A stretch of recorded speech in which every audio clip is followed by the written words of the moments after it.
Olá, mulheres! Olha eu aqui mais uma vez, Suzana Zentiges, trazendo informações milenares da medicina ayurvédica e da medicina chinesa para vocês. Bem, vamos falar hoje de saúde emocional. Como é que essas medicinas enxergam a saúde emocional humana?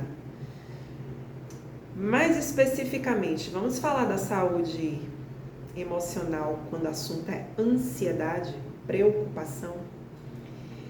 Gente, em primeiro lugar, sim, nessas medicinas, saúde emocional e saúde física andam de mãos dadas, tá?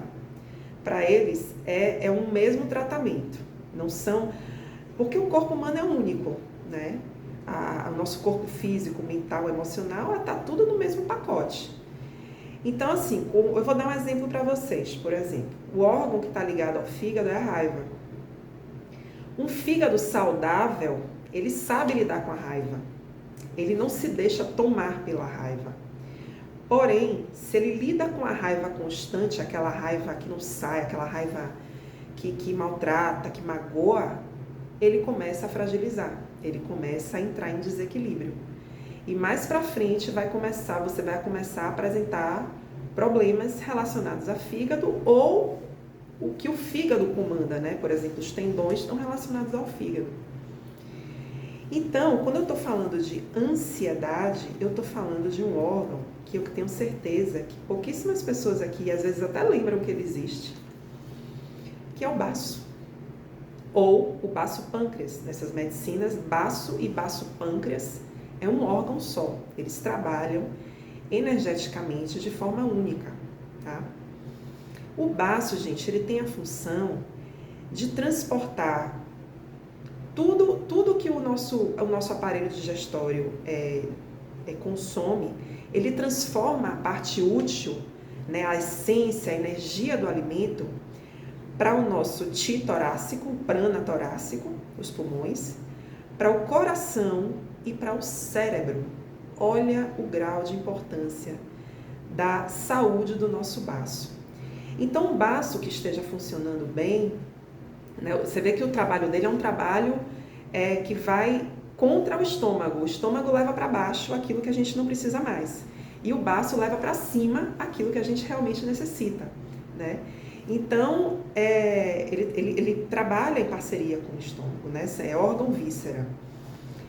E aí, gente, eu digo para vocês, o principal inimigo do baço é a preocupação. É a ansiedade. É aquela cabeça que está ali que não para, é o pensamento que não desacelera, né? O baço, ele está muito relacionado à memória do intelecto. Aquela memória que a gente precisa para trabalhar, por exemplo. Aquela memória que a gente precisa para estudar. Né? Pessoas que, por exemplo, estão prestando concurso, estudando para concurso, para Enem. Se essas pessoas não estão com o baço funcionando direito, vai pesar na memória, né? São momentos, inclusive, que as pessoas têm muita diarreia. Pessoas que prestam concurso, estudam para concurso vestibular.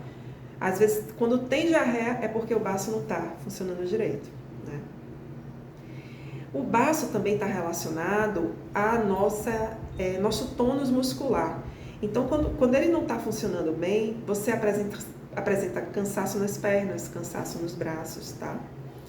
E o que é que prejudica um funcionamento do baço, além da preocupação? Vou fazer uma listinha bem rápida aqui para vocês. Se alimentar muito de lácteos, leite, queijo, iogurte. O baço, gente, ele não gosta de umidade, de nada que seja muito úmido. Então, se você consome esses alimentos, que são alimentos que geram muco, você vai prejudicar a função do baço, tá? Outra coisa que prejudica o baço, comer em horários irregulares. Você acorda hoje, não toma café, vai para o trabalho. Aí amanhã você acorda, come 8 horas da manhã. E aí você vai almoçar meio-dia, amanhã você vai almoçar às 3. Desequilibra o baço. O baço também não gosta de coisas muito cruas. Folhas cruas, verduras cruas, legumes crus, né? São coisas frias. O baço precisa de coisas que sejam quentinhas, mornas, cozidas. Isso tudo eu tô falando é um baço em desequilíbrio. Se você tá bem, ele tá funcionando bem, não há nada de mal de você comer uma salada verde, de você comer uma cenoura crua, nada de errado, tá? Mas se você tem esse problema da ansiedade, se você tem um outro problema também que é causado quando o baço não tá funcionando direito, edemas, aquele acúmulo de líquido no corpo.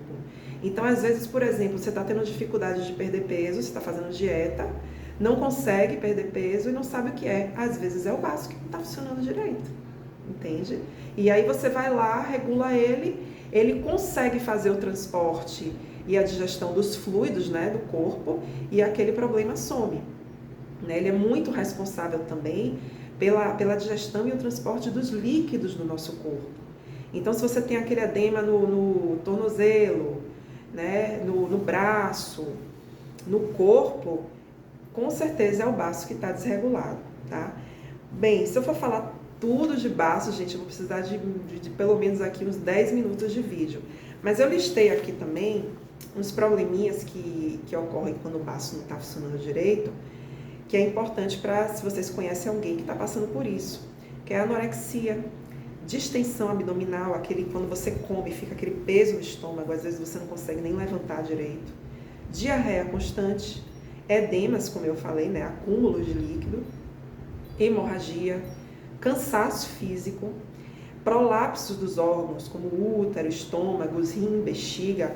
O baço ele tem a função também de estruturar esses órgãos, não deixar que esses órgãos, por exemplo, caiam. E aí, por exemplo, um prolapso da bexiga, a pessoa tem infecção urinária, não consegue controlar, reter a urina. Olha o grau de importância desse órgão, né? Se for deixar, eu vou ficar falando do baço aqui o tempo inteiro. É isso. Se vocês tiverem alguma dúvida, eu tenho certeza que esse assunto gerou muitas pulguinhas aí na cabeça de vocês. Mas aí é só entrar em contato. Prazer sempre dividir essas informações com vocês. Um grande abraço.